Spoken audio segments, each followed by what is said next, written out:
નમસ્કાર, વડિયાના વાવડમાં આપનું હાર્દિક સ્વાગત છે। અમરેલી જિલ્લાની અંદર ભ્રષ્ટાચારે માજા મૂકી હોય તેમ બાબરા નગરપાલિકાના જુનિયર ક્લાર્ક એસીબીની ટ્રેપમાં 4000ની લાંચ લેતા ઝડપાયા છે।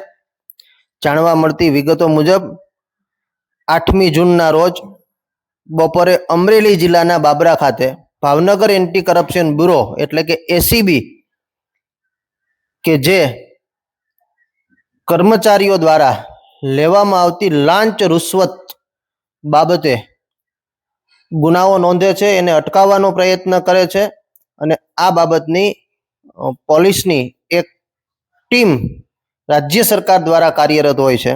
આ ભાવનગર એસીબીની ટીમે અમરેલીના બાબરા નગરપાલિકામાં જુનિયર ક્લાર્ક તથા ઇન્ચાર્જ સબ રજિસ્ટ્રાર તરીકે ફરજ બજાવતા નનુભાઈ ગમારાને 4000ની લાંચ લેતા રંગે હાથ ઝડપ્યા છે।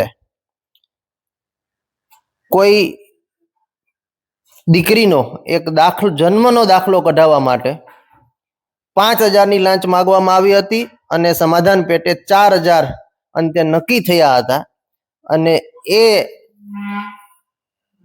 પૈસાની લેતી દેતીમાં ભાવનગર એસીબીએ સફળ ટ્રેપ મારી અને આ કર્મચારીને લાંચ લેતા રંગે હાથ ઝડપ્યા છે।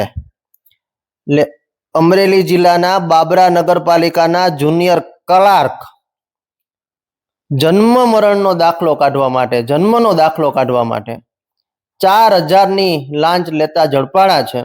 જો નગરપાલિકાની અંદર પણ જન્મનો દાખલો કઢાવવા માટે 5-5000 4-5-5000 નો વહીવટ કરવો પડતો હોય તો સ્વાભાવિક ભ્રષ્ટાચારે માજા મૂકી છે એવું કહી શકાય।